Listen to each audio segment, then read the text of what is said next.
Join Hans and Scotty Tuesday from noon to 3 at JCW's in Lehigh for the college tournament bracket breakdown with Ken Pomeroy. 3605 North Thanksgiving Way in Lehigh. DJ and PK. If I leave here tomorrow. Well, you will, won't you? If? DJ, will you still remember me? I mean, you're out of Vegas. Yes, I will remember you, and you're out of Vegas tomorrow. Tomorrow? Yeah. The only question is, do you leave? I will be. Yeah, you'll either leave in the morning or you'll leave in the evening. But you're leaving. Mm-hmm. Yeah, I will leave. If the Aggies are in the title game, you're probably staying for the title game, aren't you? Of course. Right. Yeah. Yes. But if they lose in the semis, are you sticking around for the title game? No. See? There it is. Well, I got a long drive ahead of me. Right? So, no, I will. But we'll have to see about the weather, too, man. The weather it's pretty crappy out here today, right now. I mean, it is raining and dark. Well, in southern Utah's got all kinds of winter driving conditions, apparently. Yeah, I don't think you want to be driving across southern Utah. That's only part of that. That's what I'm talking about. So maybe you can get to check about the weather. Maybe you can get to St. George and hit pause there and wait for the weather to clear. Well, I've been known to spend a night or two in Beaver. Once upon a time, it was a legendary story. How is the Beaver Temple these days? People have never heard this story before. What? The Beaver Temple? Did Yak just lose his mind? No, I did not. I mean, for the longtime listeners, this is a classic story, and they're reveling in the good old days. We always have first-timers, though. Creighton talking on the phone, driving the steering wheel with his knee while the speedometer spins around. You're like, let me out, man. Drop me off in Beaver. Yeah, it's 10 o'clock at night, man, and once we got past St. George, the snow started coming out. And I said, I am not doing this. This is not how I plan on going out, man.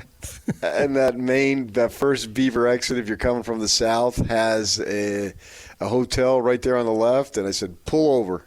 You can continue, and I'll figure out how to get. This is Saturday night, and we left around 3, 4 o'clock in the afternoon, and it was starting to storm in Vegas, but it was still sunny.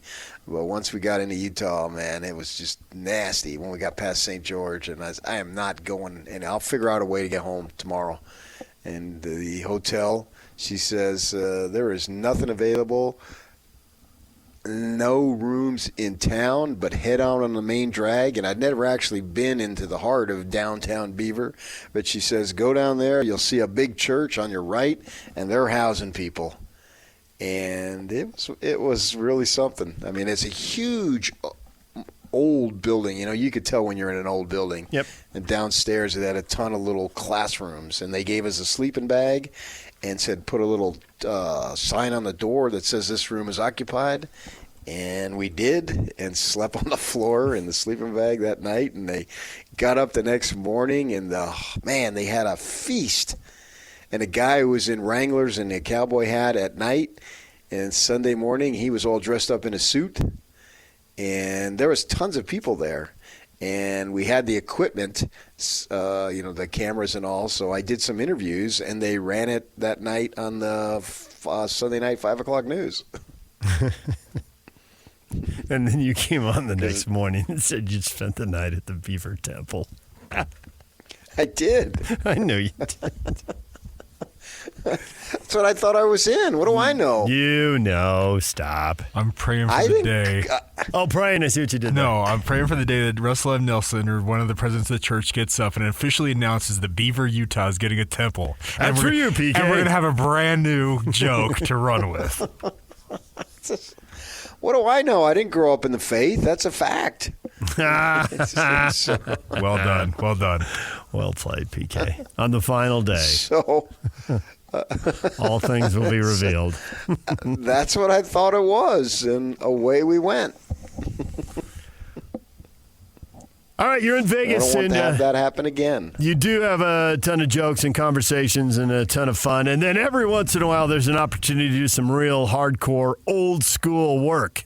So you got to talk to the one of the surprising stars. I mean, Osobor had a great game. There's nothing surprising about great Osobor having a great game. He's carried him all year long. But there was a surprise guy who had a big role. Set it up for the listeners. On his 22nd birthday, no less, he's got a bushy hairdo. And he sort of has an unassuming way, man. But he came in and just made some huge shots. And so I talked to him after the game. So it's your 22nd birthday today? Yes, sir, it is. When you woke up, what were you thinking? Shoot, another year around the globe. I'm just happy to wake up today and be 22. You think that you talked about you knew Falstaff was going to be out, and when you found out, did you get a little bit of thought? Okay, I really have to step it up. Yeah, most definitely, because he brings a lot to the table when he's out there on the floor. So I knew without missing him that somebody had to step up, and I'd be that guy. When did you find out? This morning when we had walked through, he didn't really walk through, and then I guess his shoulder's really bothering him, and they told us. So did you sort of take it in stride? Yeah and no, but I was just ready to take it if the opportunity presented itself. Now, your coach, Coach Sprinkle, said that he told you a couple of weeks ago that he feels like when you shoot the ball, it's going to go in. How much confidence does that give you if somebody tells you that? He told me that before the San Jose game, and that game I came out and shot 5 for 6. So I feel like it gave me a bunch of confidence knowing that your coach is backing you to anytime you shoot it, you're going to knock it down. So it gave me a bunch. Yeah. Do you need that, though? Do you already have the confidence? I mean, I have the confidence, but when your coach tell you, go ahead and shoot it, and it just gives you more confidence to be like, okay, yeah, he believes in me. So then you feel like you got the green light then, huh? Most definitely. I mean, that's got to be something that, every player has really got to appreciate, and you're in that role that you come in and you score. Is that something that because you said, I got to do something. Well, scoring is the most obvious. Is that your mindset? Yeah, that would be my most mindset. But at the same time, I try to do other things like rebound, dive on the floor, just other things to impact the game. If it comes to me in the open, I'm going to take it. Yeah, you hit. I think you hit the first 3 in OT. Is that what it was? I think I did, or before OT, it was one of them. I think I did. I couldn't even tell you. Yeah, what is it with this team in the close games? Because it's getting a little silly here. I think sometimes we just start out slow and we just put ourselves in bad predicaments, and then we have to climb ourselves out and then just go win the tough game. But there's been so many of them. It's got to be now when it's another close game. I would think that, okay, you have a heightened awareness of the situation, but it's not really phasing you in terms of that you're not going to win. Yeah, but see, they came out making shots and stuff too. So some stuff with getting stuff in games that we can't deal with. But we try to just do our best and come out there and win. What do your teammates say to you as far as being able to have an impact when you're coming off the bench? Just come out there and be yourself. Come out and be ready to hoop and make shots and just be a leader on the floor. And then too, now with the great season, being ranked and all that stuff, you guys have been in the spotlight for a number of weeks, and so teams are pointing. It was clear, New Mexico the other night, they were so jacked to play you guys. And is it something that you're aware that you're most likely, certainly in this conference tournament, you're going to get everybody's best shot? Most definitely. We always talk about that in the locker room, how we just have a bullseye on our back when we put that jersey on. So yeah, we're well aware. Well, some guys, I think that they would like in that situation to have that jersey or have that bullseye on a jersey, as you say. Most definitely. We love the situation that we're in and the journey that we're going on right now. What are you going to do with your birthday? My family's in town. They're here for the tournament, so I'll probably go eat with them and then come back and do something with the team. Does the team give you any free time? Yeah, we'll have a little free time right after this, and then we'll have like team dinner and stuff like that. Mm-hmm. Have you, do you have any idea of what you're going to get as a gift? Probably mostly just money. I'm at that age where cash, baby, cash, straight cash. Yeah, just charge. All I want is cash. How excited are you as a team now to know that you got at least one more ball game here, but yet you still have the big prize next week? Yeah, most definitely. We're well excited to come out here and win. That's our whole plan, to come out here and win, and then whatever happens next week happens next week. Do you feel with the great ranking and the great regular season, you feel any pressure at all? Yeah, we feel the pressure, but we try to stay off social media and just worry about ourselves and just stay locked in to the moment.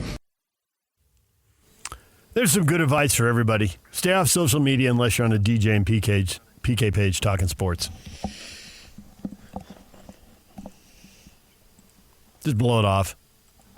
You don't need it. Just end up depressing you anyway.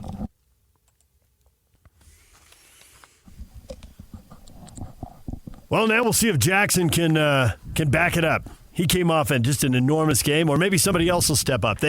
Utah State, I guess it's one of the reasons they're 11-1 in close games, is that they have the guys who are consistently there, but around those guys, they ham and egg it. And it's been different guys stepping up, having big games at different times.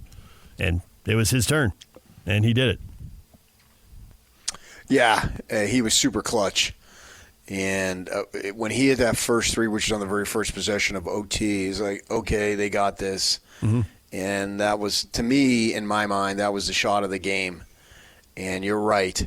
Osobor, you can pound it down low. He's a moose. He delivers night after night after night. San Diego State's got some mooses themselves, so this is gonna need a team effort.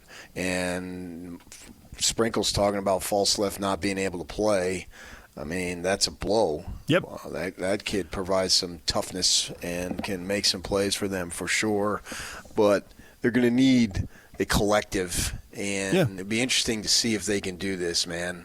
If they can do this, this would be a huge win.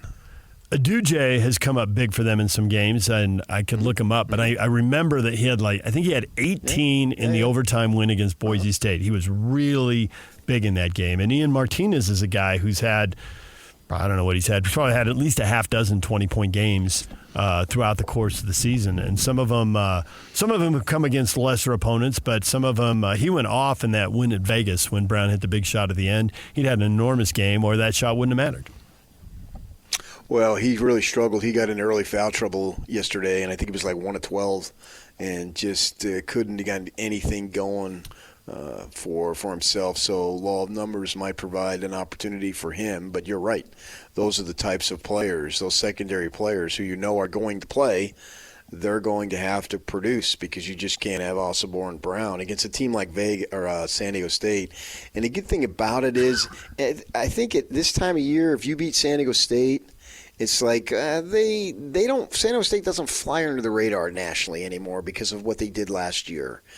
And, Dutcher has been a name in basketball. His father was a college coach, and he's been around the thing. He's 64 years old, and he's been around this game his whole life. So it's known that if you beat San Diego State in March, that's something that people pay attention to. Yep. And so it would really help for Utah State to get this. I mean, this is what we thought this tournament would be like, and sure enough, this is what it is. Now, they earned the number 1 seed, so they got to this point by beating a team that was under 500. But you look at just last night with New Mexico and Colorado State and those teams playing Boise and what was going on there with Nevada. Those were tough wins, and we didn't know exactly who was going to be standing. We figured on a Friday night that Utah State probably was, because they had the 1 seed and had the easiest of the first-round games against all these teams. San Diego State needing overtime to beat Vegas. But now it's like this really is the 4 teams left. It's anybody's ball game. And whoever plays well twice is going to win it. It's going to be required to play well twice. You're going to have to be, I don't necessarily think you have to be at the top of your game, but you're going to have to be close, because I would think, if it were me, and I have a bias towards the Mountain West, I've covered it for years, that all 4 of these teams should be in. And it's really been fun for me to be back. It's been like a little bit of a reunion, because I was eyeball deep in the Mountain West, and I was the guy who covered the premier team, and Majerus had a little run in there. Most of it, the glory times, were in the WAC and all that stuff. But I've had some Mountain West people ride me, tease me good-naturedly. About time you showed up, and oh, look at him, man, this must be a big deal. You're here, all that type of stuff. Yes, I do know. I can totally hear that. That's the kind of stuff you dish out, fine. And they haven't forgotten. Right, so if they have a chance, they're going to, not over at the Pac-12 today, are you? Okay.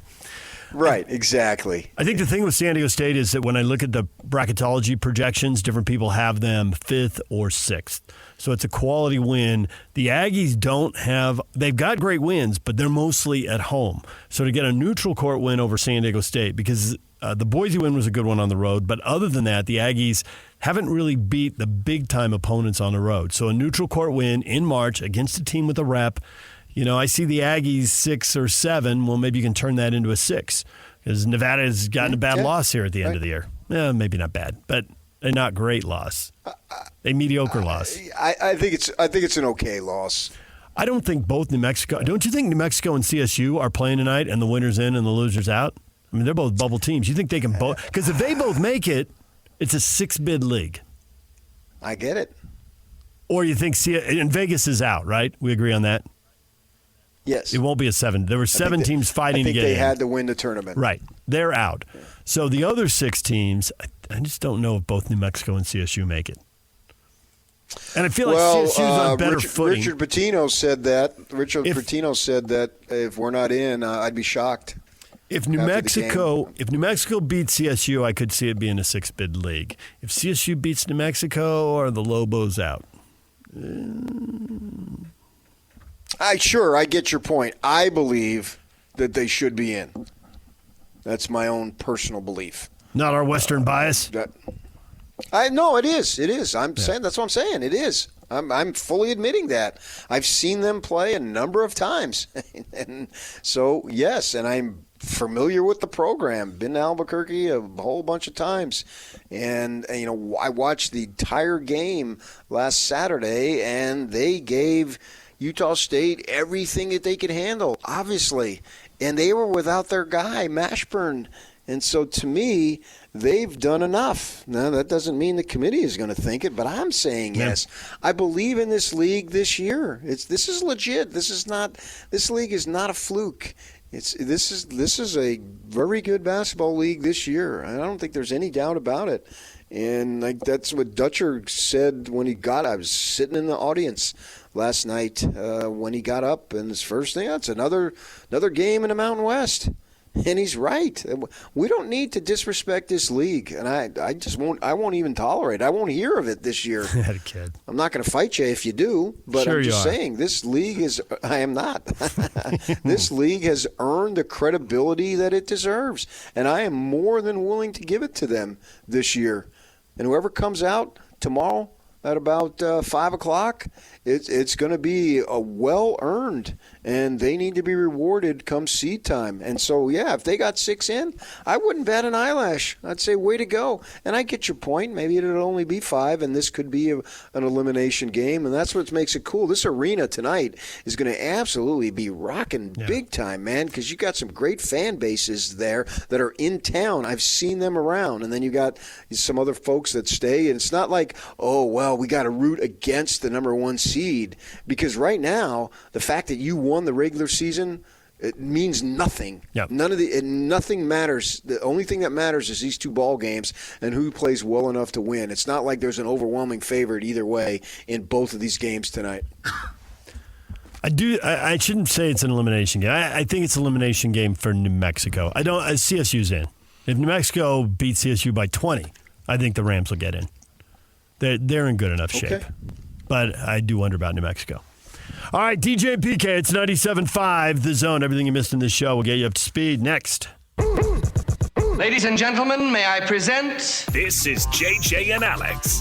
Joining us right now, Eamon Brennan here with us. Buzzer by Eamon Brennan's where you can find his byline. Yeah, I think BYU is a great demonstration of the power of teams that play really, really well early in the year tend to be really, really good. Started off with a win over San Diego State, which is obviously a very good team. Every other team they beat, small, large, medium, they absolutely destroyed. They very quickly went from 36th in Ken Palm's preseason ranking to top 10. And there were a lot of people thinking that was a mirage, that they were just beating up on bad teams. Basically been about as good as they were early in the year. They've taken more losses. They play in the best conference in college basketball. All season they've been very steady, very solid, and have lived up to what I thought in the preseason was signs of a really promising team. Catch JJ and Alex afternoons from 3 to 6. Presented by G2G Bars on 97.5, the KSL Sports Zone. 9 a.m. Slacker Radio headlines brought to you by Tim Dahle Mazda Southtown. Find your new Mazda at the south end of the valley at Tim Dahle Mazda Southtown. That's Tim Dahle Mazda Southtown in Sandy.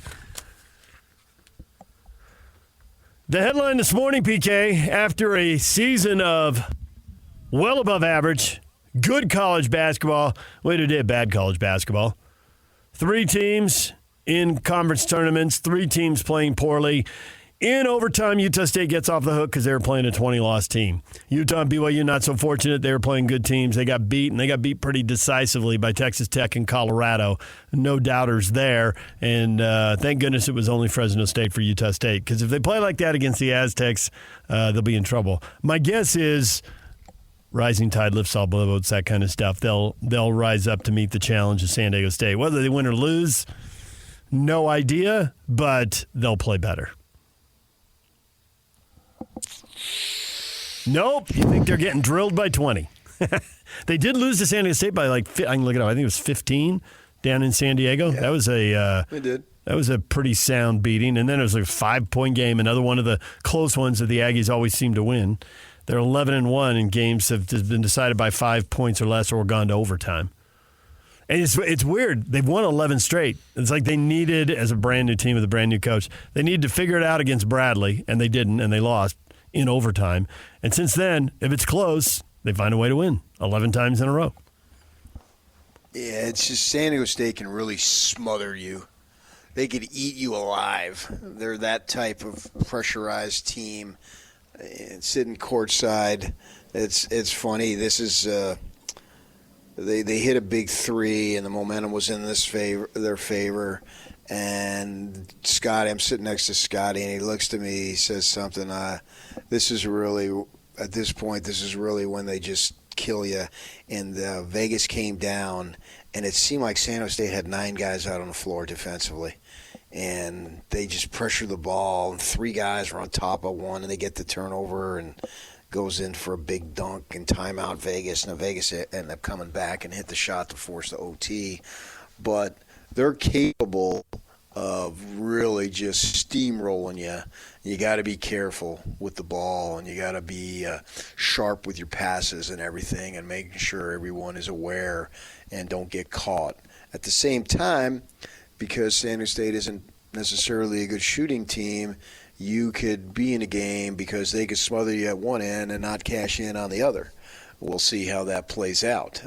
But Utah State, this is what it's about, man. This is a great test. This is like the best test you could have to set you up for next week, because they'll defend you until they got nothing left, and how you handle that. So this is something that it's not a big deal if they lose, but I think it's a great test to be able to prepare you for what you could face in terms of pressure next week. And I'm really excited for this game. These are 2 really good teams. For BYU, just lick your wounds, regroup. You shot the ball great, you won. You shot the ball poorly, you lost. The 2 averaged out to pretty much what they've done all season long. Right. I assume they got home last night because it was a day game. Just relax, go get some treatment, get some shots up, maybe do a little, conditioning type of thing. And today and tomorrow, find out who you play on Sunday, and then go to work. And you'll take off on Tuesday. Maybe it's just a bus ride. Maybe it's a plane flight. We've seen Salt Lake. We've even seen Pittsburgh. Who the heck wants to go to Pittsburgh? I've been to Pittsburgh many times. Nothing against Pittsburgh, but that's a long way to go. So see where it's going to be, and who knows where it's going to be, and then prepare and forget about this game. Tip your hat to Texas Tech. Apparently, they took motivation over Trevin Nell's comments of "we've had this game circled," blah blah blah. All right, whatever works for you. If that's what you needed, I don't know how much that's going to help you to beat Houston. Go look at what Houston did to TCU yesterday, and TCU's shooting percentages were so pathetically low, but that's what Houston does. That's what they've been doing all season. best defensive team that I've watched. I haven't watched a lot of college basketball outside of the big schools, and then, of course, the conferences that our teams are in. And I've seen nobody be a better defender than what Houston can do collectively. And TCU had their moment. That's great. BYU didn't. But you have an opportunity to still accomplish some stuff, and I'm excited to see what they can do next week. Houston's a 1 seed, and nobody does it better than Houston, right? But San Diego State is Houston light. They just don't quite have the offensive. They don't have the offensive firepower. Right. You see a lot of similarities in the way they just guard you and defend and are just so physical and just really something. It's football in a basketball uniform to an extent, for sure. Somebody tell Whittingham if he's not doing anything, watch that game tonight, San Diego State and New Mexico or Utah State, because he's going to love it because they really are big time. They play the way he coaches football. He can find a safety somewhere on the football. He can find a safety somewhere on the floor. Maybe an outside linebacker. Oh yeah, I mean they got some jacked guys, man. They are. They're all weight room, that's for really sure. Do. Yeah, you don't want to go in and compare yourself to those guys. Right, and they're tough-minded too. They really are. Just listening to them talk, the way they speak about, and they know who they are. They are not a bunch of pretty boys out there in the least. They are all tough, every single one of them, man. And they're coached by a 64-year-old who's been grinding in this business for a long time. And boy, I can't say enough about what they do. And they've been doing it for a good while. This is really great for the Mountain West. And the good thing about this, in 2011, they had Kawhi and Jimmer, right? And I was there for that tournament, and the games were sold out. There'll be a great crowd tonight. I don't know if it'll be sold out in the upper levels because it's a big arena. Lower bowl there'll be enough atmosphere. That won't be an issue. But back in 2011, the games were sold out, man. It was just the highlight. And then it ended because teams left. Well, I don't know that anybody's leaving. Am I missing anything? Well, it depends on what Washington State and Oregon State do in a couple of years when they try to reconstitute the league. I think they've got the next 2 years to build on it, and then it's question marks after that. And it's possible that Washington State and Oregon State will just join the league and make it better. That's one thing that could happen, but it's impossible to know right now what's going to play out. Well, yeah, but that's across the board. Yep. There wouldn't be selective to them. At the time, it was just the Mountain West was getting raided. Yep. And BYU has decided to go independent in football. And because of that, the Mountain West said, screw you to the rest of the sports and undercut them to go in the WAC. And we know the story of the West Coast Conference and all that stuff. Okay. But they've got an opportunity to build on this. Now, coaches probably won't be there. And I don't think Sprinkle will be there next year and all that stuff. I heard that Washington people had come to Vegas to meet with him, and so we'll see what happens. They got to obviously wait until the NCAA tournament is over before anything gets official as far as that goes. So coaches will come and go, but that's sort of commonplace the way that happens. But they have an opportunity to capitalize on this. And this is a very good basketball league, and this is their showcase. They were pretty much, as long as Utah State beat Fresno, they're pretty much guaranteed of having 4 really good teams in the semis. Yep. And then they're guaranteed of having 2 really good teams in the finals. Yeah. We also did talk coaching changes, and we talked about Sprinkle. And despite the fact that the story is out and Scotty talked about, his eyes nearly exploding when he saw the size of the offer to Sprinkle, I really don't know anyone who expects, and maybe Sprinkle will cross everybody up, but right now everybody expects that he'll be off to Washington. We'll see how that plays out after their NCAA tournament trip is done. And then we talked about Louisville, and that, man, you would think on their list of candidates, Mark Pope would have to be there. Now, where he ranks on their list of candidates, I haven't seen anybody be able to dig into that yet. But you think there'd have to be some interest in him as a guy who played at Kentucky, played for Pitino. Pitino coached at Kentucky and Louisville, and, he's got some polling credibility there. So how will that play out? And what kind of an offer will Louisville come for? Are they going to invest in football or basketball, or do they have the money to throw out the NIL money in both? I think those are the kind of questions that whoever the candidates are, they're going to be real curious about that. Well, Louisville's a program that can be good in football but win it all in basketball. Mm-hmm. So, to me, it speaks for itself. If they want Pope, they can have a good run at getting him. They just have to see what BYU could do to retain him. And then we'll see about that. And the thought of Utah State as a replacement, Hill is sitting there at associate head coach, but they got a new AD with Big Ten ties, obviously. Mm-hmm. So how will that play out? Yeah, so somebody over there who's a rising guy that she may look to bring in. People tend to bring in people they're familiar with, and so that's where her roots are. What does that mean? I don't know the names, but I would think that she might look in that direction. And then if you do that, then you get in the same deal of being the perpetual stepping stone. They had Stu Morrill, who had the Utah roots, and they weren't a stepping stone. He was there for the duration until he called it quits. So is that something you need to be concerned about? It's always an interesting thing. Or do you go? Because even if they got the situation with Sprinkle, rising guy over there at Montana State, and that was Bovee was heavily involved in hiring him. And if he's a one-and-doner, was it worth it? Well, if they're sitting there in the second week of March or second weekend of the tournament and playing basketball, then yeah, it was the answer is yes. If they're in the Sweet 16, honestly, winning the league outright, it feels like it was already worth it. How many times have they won the Mountain West Conference outright? That's what you're trying to do. 0. Well, one. This is their first one. Right. So, and they did it in the best year since teams left. The competition, it wasn't timing, man. The competition was real, and they did it. Mm-hmm. Right. DJ and PK, Jazz tonight against the Hawks. Quinn Snyder's back in town. Jazz and the Wolves tomorrow. Rudy Gobert is back in town, but the Jazz limping towards the finish line. 17 games to go. When we come back Monday morning, there'll only be 15 games to go, PK. We'll almost be Thank goodness. Yeah, right. Count them down. Count them down.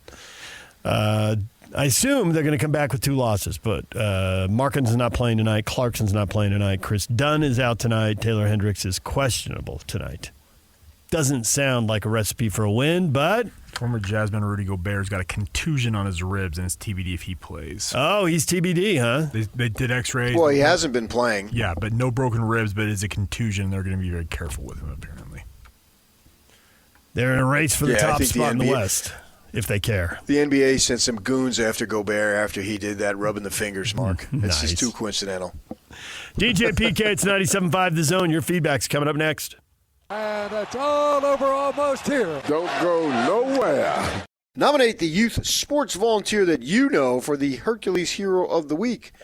Submit your nomination at kslsports.com/contest and then listen every Thursday afternoon to JJ and Alex for the winner. Help us celebrate the efforts of those volunteers making an impact with the Hercules Hero of the Week, and it's sponsored by Hercules Credit Union.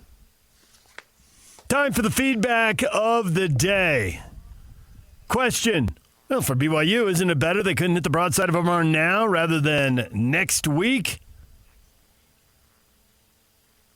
Appleman. Yes. I'm fine with the Tech loss. More time to rest for the NCAA. You? No. I want to play Houston. I don't think they would have beaten Houston, but I want to see it. I'm of the opinion more games good, fewer games bad. The more games the local teams play, the better. And we'll be fine if they lose. We've been through rebuilds in pretty much every program. Heck, we did the show for months without any games at all during COVID. I mean, we'll just talk about something. But I'd rather we talk about teams that win. It's more fun. More people get into it. The stuff gets spicy. Oh, yeah, no question about that. Yeah. But, I don't know that it really matters. Maybe I don't think it does. 1 day extra of rest. And, you still got for them, you got 6 days. Now you have 7 days. To me, it's how you play once that ball goes up, because this is a team that is capable of really looking good, and this is a team that is capable of looking average or below average.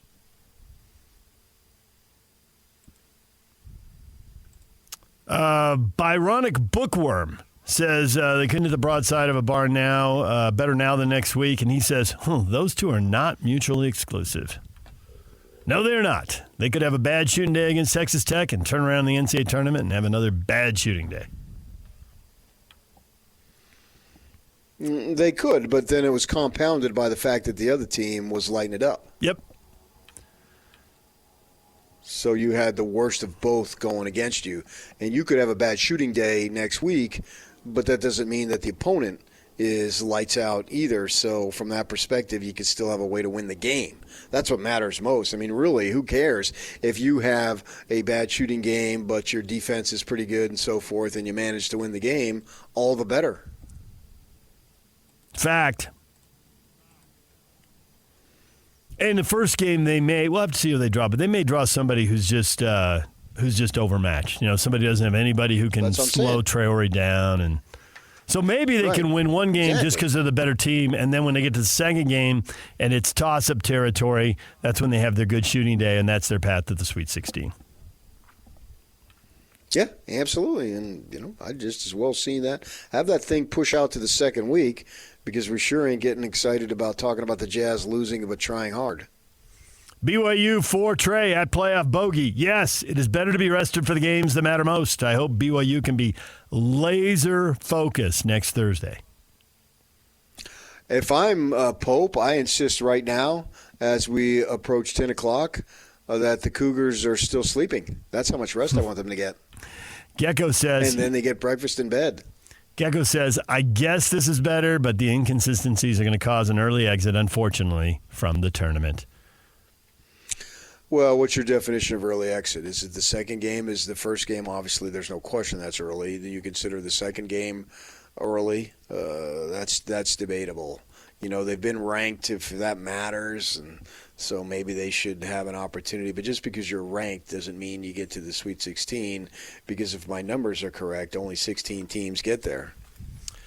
Your math's very good, PK. Excellent work by you. Let's end on a high note. DJ and PK, we're making way for Jake and Ben next. Safe travels, PK. We'll see you back here Monday. Okay, very good. Jake and Ben are on the way.